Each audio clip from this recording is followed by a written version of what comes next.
In Nsaya village, one man's tongue was sharper than truth itself, until the night his lies woke the dead. Welcome to African Folktale by Prince, where African stories come alive.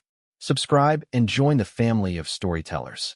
Everyone in Nsaya village knew Tund Mensa. If you didn't know him for his endless jokes, you surely knew him for his lies. And if not for those, you certainly knew his mother, Mama Ajoa, the woman who prayed every sunrise that her only son would one day speak the truth without sweating while doing it. Tund could lie faster than a lizard could nod. He lied to escape trouble, to impress girls, and sometimes just to make a story sound sweeter. Once, he told the neighbors that he worked at a big bank in Accra, but every morning, they saw him board the same rusty trotro, wearing his cleaner's uniform. When they asked, he smiled wide and said, "Ah, that one is my disguise. The bank doesn't want thieves to notice me." Mama Ajoa would shake her head and say, "Tund, the tongue that twists truth will one day twist your destiny." But Tund would just laugh, hug her, and say, "Mama, relax. The world loves sweet talkers." When Tund wasn't lying, he was actually funny, genuinely funny. He told stories at Annie Sirwa's shop, stories so ridiculous that even old men would cough up their palm wine from laughter. Yet everyone knew that behind the laughter, his words were slippery like okra soup on a plastic plate. Still, people loved him. Life in Nsaya moved smoothly, and Saturday nights weren't complete without Tund and his half-broke, half-happy friends gathering at Uncle Kweku's Blue Drum Bar, a wooden shack where secrets mixed with bitters and truth rarely lasted till morning. That Saturday night, the air smelled of sweat, palm wine, and foolish confidence. The old speakers wheezed out high-life tunes as Tund sat at the center table, his shirt half-buttoned, his fake gold chain shining weakly under the bar's dim bulb. He had just finished telling how he once shook hands with a minister. His voice rose above the music. I told him straight, "Honorable, your government is sleeping. You people must wake up." His friends, Ya, Bidiako, and Kwame, burst into laughter, slapping the table till their drinks spilled. Ya leaned forward, eyes wet from drink. "Tund, are you sure you said that to a whole minister?" Tund puffed his chest proudly. "Why not? The man was lucky to meet me, not the other way around." Bidiako snorted. "Ei, liar general. You think we don't know you? Last week you said you went to Accra for a business deal, but we saw you buying bread at the junction." "Ah, that was market research," Tund shouted. "I was testing the street economy." The bar exploded with laughter again. Tund loved it. The noise, the attention, the power of words. For that moment, he forgot that every lie added a small crack to his luck. After midnight, the bar grew quiet. The breeze turned cool, and the moonlight painted long shadows on the dusty floor. But Tund wasn't ready to stop talking. "You see," he said, thumping his chest, "fear is for people who don't know themselves. Me? I walk past the old cemetery every night. Sometimes I even stop there to urinate. Nothing happens. The dead don't bite." The table fell silent for a moment, then burst into laughter again. Even Uncle Kweku, wiping glasses behind the counter, shook his head. "This your mouth will carry you one day," he murmured. You raised an eyebrow. "Tund, you mean the old cemetery near the palm trees? The one with the broken crosses?" Tund grinned proudly. "That one exactly. In fact, I do it every Friday. The spirits and I are friends now." Bidiako frowned. "So, you're saying you urinate on the graves and still sleep peacefully?" Tund slammed his cup on the table. "My brother, I even whistle while doing it. If you don't believe me, I can go now and prove it." The men cheered and clapped. "Prove it, prove it, prove it," they chanted, drunk with laughter. Tund stood up, chest high, buttoning his fake wristwatch.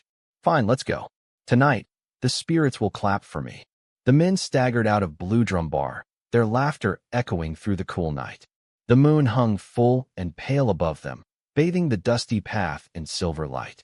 They swayed and joked as they walked, bottles in hand, their shadows stretching long and thin across the ground.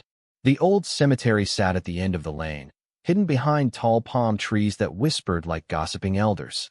The gate creaked as they pushed it open. Crickets paused. Somewhere in the distance, a dog barked once and fell silent. "You see," Tund boasted, spreading his arms. "Nothing scary here. Just sand, silence, and sleeping bones." Bidiako shivered and rubbed his arms. Tund, This place no be for jokes. Let's go back before something sees us. Tund laughed loud enough to wake the dead. You people fear too much. Look, I told you, every Friday I urinate here. The spirits even greet me now. Kwame chuckled nervously. Maybe tonight, the spirits are sleeping. Tund swaggered toward a crooked tomb covered in weeds. Then let them dream well, he said, unzipping his trousers. His friends held their breath, watching as he began to urinate, humming a tune like a proud rooster. Ah, fresh breeze, he said with a grin. See? No ghost, no walla. But then, the air changed. The night grew still. The wind stopped moving. The smell of earth thickened, sharp and metallic, like rusted blood. Even the moonlight seemed to dim. Tund paused, his smile fading. Why is the air? Before he could finish, the ground beneath the grave gave a faint rumble, a deep sound like someone sighing under the soil. The grass trembled. Let's go, Yah shouted, stepping back. I said let's go. Tund zipped up quickly, forcing a laugh. You people are dramatic. It's just the wind. But even his voice trembled. They turned to leave when Tund froze. He thought he heard something, a whisper, dry and thin like air through dust. It came from the grave he had urinated on. Restless water, it murmured faintly. His heart skipped. Did you hear that? He whispered, but his friends were already halfway down the path. Wait, he called, but only the night answered. The hairs on his arms stood straight. He looked once more at the crooked grave and forced a shaky laugh. Good night, old man, he muttered, waving toward it. Then he ran. Fast, slippers flying, breath sharp, heart pounding like a drum. When Tund reached home, his laughter was gone. The wind brushed his back as though following him. The moonlight peered through the clouds like an eye that refused to blink. He threw himself onto his bed, muttering, nonsense. All superstition. He turned on his side and drifted into a restless sleep. But by morning, his peace was gone. The sun crept through the window, landing on his face. He yawned, stretched, and froze. His bed was wet. For a moment, he thought maybe a bottle had spilled. He sniffed. No alcohol. No water. Just something warm and shameful.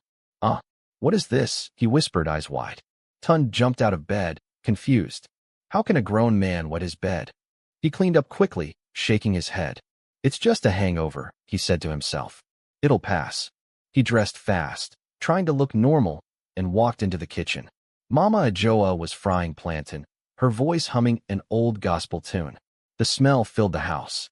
Good morning, Mama, he greeted, forcing a smile. She turned, eyes half amused. Good morning, my son. You came home drunk again, eh? I heard your noise all over the village. No, Mama, small fun only, he said, laughing nervously. But before he could sit, his eyes widened. He jumped up suddenly. The floor beneath him glistened. Mama Ajoa screamed and dropped her spatula. Yai, Tund, are you possessed? Tund's face turned pale. Mama, I don't know. It just comes by itself. From where? She demanded, her hands on her hips. If I knew, I'd block it, he cried. Mama Ajoa looked at him, torn between anger and disbelief. Tund Mensa, even your lies don't stay inside again. You've started leaking truth from another place. But Tund wasn't laughing. He ran back to his room, shame covering him like a blanket. Each time he thought it had stopped, another rush came. He sat on the bed, staring helplessly at the bucket beside him. His eyes filled with tears. What have I done? He whispered to himself. But the only answer was the soft dripping sound from the floor. By midday, the whole compound already knew something was wrong. Neighbors pretended not to stare, but each time Tund stepped outside, someone coughed too loudly or whispered, There goes the man with the leaking pipe. Children giggled behind doors. Tund's sister, Amma, came home from school earlier than usual. She dropped her bag, looked at the mop in his hand, and frowned. Brother, why are you mopping again? Did rain fall inside your room? Tund forced a smile. No, Amma. I spilled something. Amma sniffed the air and made a face. Spilled what? It doesn't smell like something you pour into a cup. Tund sighed. Please, Amma, don't start. She folded her arms. Start? You're the one dripping like a broken tap. Amma tilted her head, watching him carefully. You need to see a doctor or a plumber, she said, half serious, half amused. Tund groaned, covering his face. It's just a small medical issue. It will stop soon. But as soon as he finished speaking, another stream trickled down his leg. Amma jumped back, shouting, "Tund! Again! I swear I'm not doing it on purpose," he cried, gripping his waist as if that would help. Amma stared at him with pity and disgust. "Brother, I don't know whether to laugh or cry." Tund looked up at the ceiling, his voice shaking. "Maybe I angered God," he whispered. Amma crossed her arms and said softly, "Or maybe you angered someone else." Her words hung in the air like smoke. By evening, his friends heard the news and came rushing. Ya, Bidiako, and Kwame arrived at the compound, trying hard not to laugh. Amma stood outside rinsing wet bed sheets, her lips pressed tight. When she saw them, she said dryly, "Ah, the comedians are here. Go and watch the movie your brother is acting inside." Ya chuckled.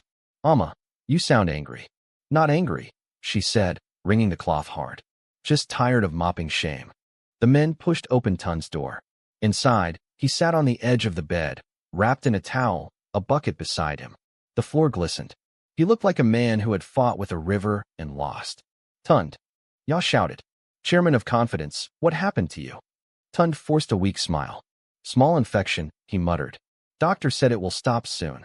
Before anyone could reply, the sound came again, a faint hiss and a splash. "Ah!" Bidiako screamed, jumping back. "My guy, you day leak." Amma burst out laughing from the door. "Leak? This one is not leak. It's irrigation." Tund covered his face, mortified. "Please stop," he said softly. "I beg you." Kwame fell to the floor laughing, tears rolling down his face. "Tund, my brother, if the government sees you now, they will give you contract to water all of Nsaya." The laughter filled the room, but Tund only bowed his head lower. By the fifth day, the smell of soap and disinfectant hung thick in the air. Mama Ajoa had washed more bed sheets than a hotel maid, and Amma had run out of jokes to hide her disgust. Every few minutes, they heard the same sound, followed by Tund's muffled groan. One dawn, they sat him down. Mama Ajoa stood with her hands on her waist, her eyes heavy from sleepless nights. "Tund," she said firmly, "this thing can't continue. You've turned the house into a river." Amma folded her arms. "If by tomorrow you're still leaking like this, we're going to the hospital. Whether you agree or not, we're tired of swimming." Tund sat quietly, shoulders drooping like a wet cloth. "Mama," he whispered, "I'm ashamed. How will I face doctors like this?" Mama Ajoa sighed deeply. "My son, shame won't heal you. Tomorrow we go." The next morning, Mama Ajoa woke Tund before sunrise. She had already packed a small nylon bag with towels, extra clothes, and an old wrapper. "Hurry up," she said, "before people start gossiping again." Tund moved slowly, his slippers dragging like they carried shame. Amma followed behind, shaking her head and whispering, "I hope the hospital has waterproof chairs." Tund glared weakly at her, but he didn't have the strength to reply. The three of them boarded a trotro heading toward Nsalem District Hospital. The passengers inside gave them strange looks when they smelled something faint but suspicious. One man pinched his nose, muttering, "Somebody's bladder is not obeying traffic rules." Tund sank deeper into his seat, eyes closed. When they arrived, the hospital smelled of disinfectant and sadness. The walls were pale, the benches full. A nurse behind the counter looked up and asked politely, "Good morning. What's the problem?" Mama Ajoa sighed, exhausted. "My son, he cannot stop urinating. Every minute, even as I'm talking now, it happens." The nurse frowned. "You mean frequent urination?" Before Tund could answer, the sound came, a soft, shameful hiss. The nurse's eyes widened, and she jumped back, knocking over her chair. Patients in the waiting area turned their heads. One covered his mouth to hide laughter. Another whispered, "Ei, what kind of fountain is this?" Tund's face burned. "I'm sorry. It's not me. It's happening by itself." The nurse blinked fast. "Please hold yourself now." "I can't," he cried, near tears. The waiting room erupted into muffled giggles. Even the security guard by the door bit his lip to hide laughter. Mama Ajoa pulled her scarf over her face. "Tund, you've disgraced me completely," she muttered under her breath. They rushed him into a doctor's office, where a young man in glasses sat reading a file. He looked up, startled by the smell and sight before him. "Mr. Mensah, please sit down." Tund sat, dripping quietly. The doctor frowned. "So what exactly is happening?" Tund tried to speak, but winced. "It started when I—" The doctor interrupted. "No, No, just the main issue, please. Tun groaned. That is the main issue. The doctor sighed, typing something into his computer. Okay, we'll run some tests. His tone was calm, but his eyes kept darting nervously toward the puddle forming beneath the chair. Hours passed. They ran tests, collected samples, and examined Tun's kidneys, bladder, and blood. Machines beeped. Nurses whispered. Each result came back normal. No infection, no injury, nothing wrong. When the doctor finally removed his glasses, he looked confused and tired. Mr. Mensah, he said softly, medicine has finished for your kind of problem. Tun blinked. What do you mean? The doctor hesitated. Maybe this is not a sickness of the body. Maybe you offended someone, or something that doesn't forget easily. Mama Ajoa gasped, clutching her chest. You mean a curse? The doctor shrugged helplessly. Madam, I don't know. But science has no answer here.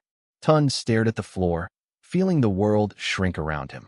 He wanted to explain, to confess, but shame sealed his lips. When they stepped out, the corridor was full of whispers. Some nurses pointed. One patient joked, "Make way. River Jordan is passing." Tun lowered his head.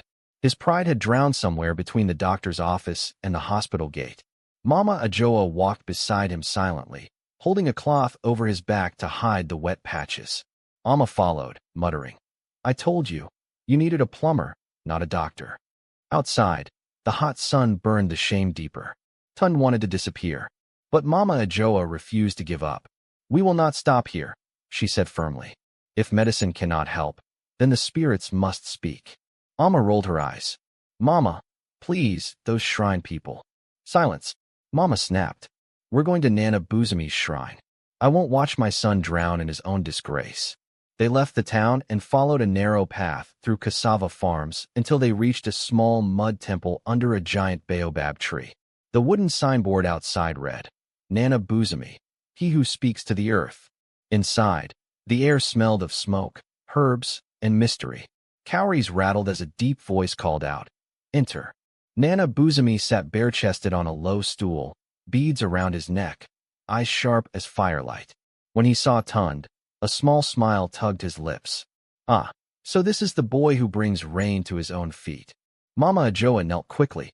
Please, Nana, help us. The doctors said there's no cure. The old man nodded slowly. If the body is clean and still it leaks, then the earth remembers something. We shall see. Nana Buzami rose from his stool, his voice deep and commanding. Boy, come closer. Tund shuffled forward, his eyes lowered, his slippers squelching with every step. The old man picked up a calabash filled with river water and whispered a few chants. Spirit of Asaya, he said softly, I command this stream to stop.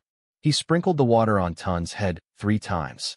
The drummers at the back began to beat their drums slowly, the rhythm heavy like footsteps from another world. Amma clutched her mother's cloth, her heart racing. Tund closed his eyes tightly, hoping something, anything, would change. But then, suddenly, a loud hiss broke the rhythm. Water splashed across the floor, spraying the old man's beads and stool. The drummers stopped mid-beat. One apprentice jumped back, shouting, Nana, he's flooding the gods. Tund gasped in horror. Nana, it's happening again. Nana Buzami stepped away slowly, muttering, This is not ordinary water. Even the old man's calm cracked. He shook his head and said quietly, The ancestors can drink from rivers, but not from this one. He turned to Mama Ajoa. Madam, maybe bring a goat, and 2 buckets, for safety. Tund's eyes widened. Nana, why goat and bucket? Am I cooking soup or solving problem? A few of the apprentices laughed nervously. The shrine smelled of wet earth and incense. Nana Buzami waved his hand for silence. Go home first, he said. Let me ask the spirits what you have done. He pointed at Tund's chest. This flood did not begin on its own. The ground remembers what you have forgotten. Tund bowed his head, trembling. Yes, Nana. Mama Ajoa thanked the priest and led her son away. As they left, the drummers whispered among themselves. Even the wind outside felt heavy, as though it too was listening. That night, the sky turned a deep blue, the moon hanging low over the farms. Frogs croaked in the puddles, and fireflies blinked like tiny lamps in the dark. Inside the shrine, Nana Buzami sat alone by a small fire, stirring a pot that hissed and spat. The smell of herbs filled the air. He spoke softly to the flames. Spirit of the earth, show me what this boy has done. The fire flickered gold, then blue, then settled to a quiet orange. He nodded slowly. Ah, the resting ones, he murmured. He sent for Tund to return before dawn. When the messenger knocked on Tund's door, the young man was sitting awake, tired and afraid. Come alone, the messenger said. The gods want silence tonight. Tund agreed, his heart beating like a drum of confession. Before dawn, Tund walked barefoot back to the shrine. The world was quiet except for the crickets fading into sleep. When he arrived, Nana Buzumi was waiting beside the fire. Sit, the old man said calmly. No drums tonight, no crowd. Just truth. Tund sat cross-legged, the firelight painting shadows on his face. The priest poured a little potion into a calabash, lifted it high, and prayed slowly. Father of earth, mother of rivers, if this boy has mocked the resting, reveal it. Let no lie hide beneath his tongue. He sprinkled drops on the ground. The fire flickered blue again. Tund swallowed hard, his eyes glistening. Nana, he whispered, what are you doing? Listening, the old man replied. Now speak. Where were you the night before this curse began? Tund hesitated. His throat burned. I was with my friends at the Blue Drum Bar. And after that, Tund looked away. We went near the old cemetery. Nana Buzumi's eyes narrowed like a hawk's. And what did you do there? The fire popped loudly, as though demanding truth. Tund's lips trembled. It was a joke. They dared me to. He couldn't finish before the shameful sound echoed softly again. He groaned, clutching his cloth. The old man didn't flinch. He just nodded slowly. You poured on a grave, he said quietly. And now the spirit pours on you. Tund's eyes widened in horror. The earth does not forget, my son. Tears rolled down his cheeks as he whispered, Nana, please help me. Nana Buzumi stood and placed a steady hand on Tund's head. Enough, he said gently. Tomorrow, before sunrise, we go there together. You will kneel, you will speak, and the earth will listen. If your heart is clean, the water will stop. Tund nodded weakly. For the first time in days, a little peace touched him. Not because he was healed, but because truth was finally rising inside him. That night, he slept quietly for the first time since the curse began. Even his dreams were silent. But outside, the wind brushed the trees, carrying the whispers of unseen voices. Truth is heavier than pride. And deep beneath the ground, where bones rested, something old began to stir, waiting for morning. Before dawn, the air was cool and heavy with dew. The sky had not yet brightened, but faint orange streaks whispered of morning. Tund walked barefoot beside Nana Buzumi, carrying a small calabash filled with clean water. Behind them followed Mama Ajoa and Amma, both silent, both afraid. The path to the old cemetery wound through tall grass and whispering palms. Every step felt like walking into memory. Tund's heart thumped softly, echoing the rhythm of his guilt. Nana, he said, voice trembling, will he forgive me? The old man's staff tapped against the ground as he replied, The earth always listens, my son. It is humans who forget. When they reached the gate, Tund stopped. The rusty hinges squealed like warning voices. The cemetery stretched before them like a sleeping village of stones. The graves lay crooked and tired, the air still and thick. Birds perched quietly on the crosses, their heads tilted as if watching. Nana Buzumi pointed toward a grave overgrown with weeds. This is where your mouth offended, he said. That is the resting place of Kwaku Sappho, the healer who hated lies. Tund's knees grew weak. Nana, I didn't mean to mock him. I was drunk. It was just a joke. The old man raised his hand. No excuses. The earth does not drink apologies made of fear. Speak the truth, or remain chained. Tund fell to his knees, the damp soil chilling his skin. He bowed low until his forehead touched the ground. Old man, he whispered, voice cracking, forgive me. I mocked your rest. I lied, I boasted I was foolish. I didn't know the ground could hear. Please take back what you gave me. I can't live like this anymore. The morning wind stopped moving. Even the birds went silent. Then, from somewhere deep below, came a faint hum. Not angry, not gentle, just listening. Nana Buzumi knelt beside him and dipped his fingers into the clean water. He sprinkled it over the grave 3 times, chanting softly. In the name of the ancestors who guard truth, let the mouth that mocked learn peace. The first ray of dawn touched the grave. The air warmed slightly.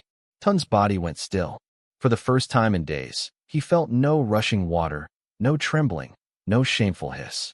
He gasped, touching his waist in disbelief. "Nana, it stopped," he whispered. The old man nodded, smiling faintly. The earth is merciful when truth is spoken. Mama Ajoa fell to her knees, tears streaming down her face. "Thank you, Lord," she cried. Amma clapped her hands, laughing and crying at once. Tund bowed his head, overwhelmed. For the first time in weeks, he felt dry, calm, and light, as though the wind had finally forgiven him. As they turned to leave, Nana Buzami's voice drifted after them like a shadow. "Remember, Tund Mensa," he said softly. "If you ever lie again, even the smallest lie, the ground will remember. The curse is not gone, only asleep." Tund smiled weakly, thinking it was just another proverb. "I understand, Nana," he said.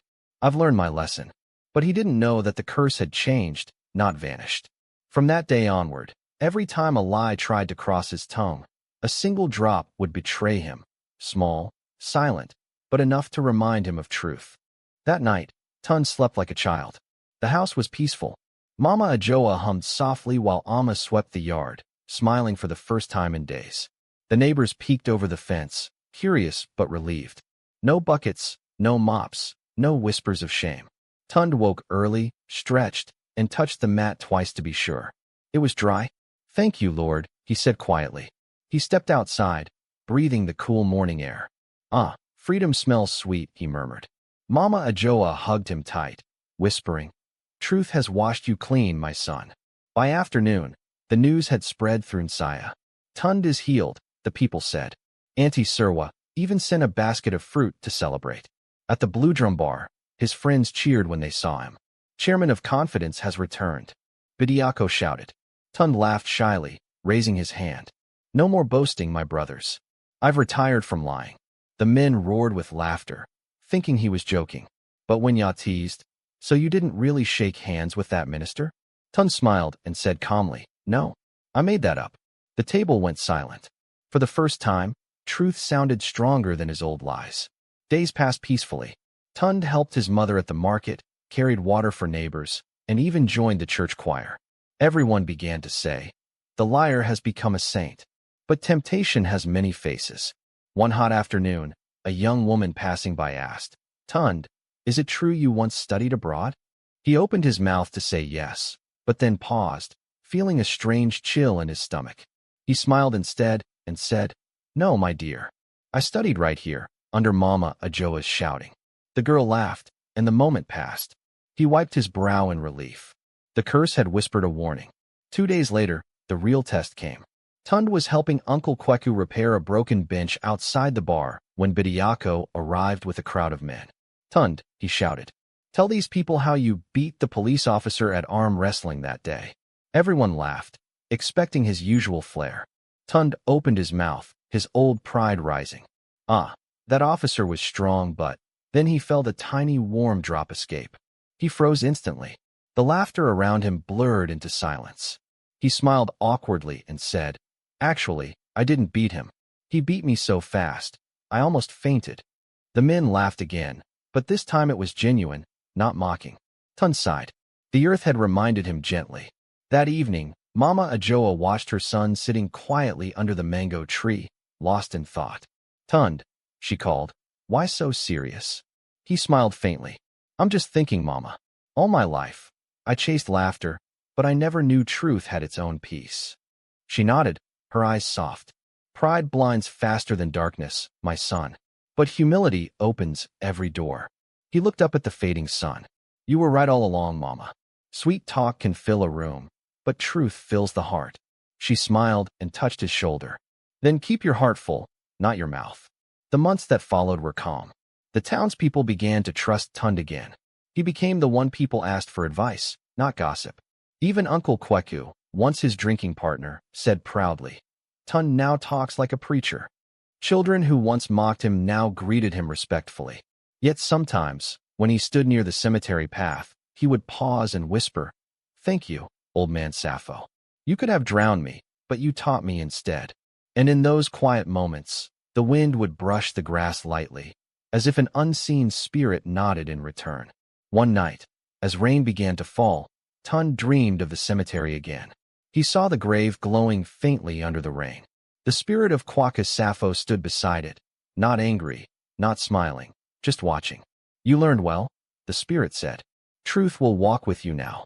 But remember, the tongue is a river. If you let it overflow again, the earth will open its gates." Tund knelt in the dream and whispered, "I will remember." When he woke, the room was quiet except for the sound of steady rain outside. He smiled to himself. "Even the earth still checks on me," he murmured. Years later, Tund became a storyteller. But unlike before, his stories carried truth wrapped in laughter, not lies. Children gathered under trees to hear him speak. "Uncle Tund," they'd shout, "tell us the one about the talking drum." He would grin and say, "That one is true, mostly." And they'd all laugh. The people loved him again, not because he could lie beautifully, but because he could teach gently. Whenever someone began boasting at the bar, Tund would chuckle and say, "Careful, my friend. Some grounds have ears."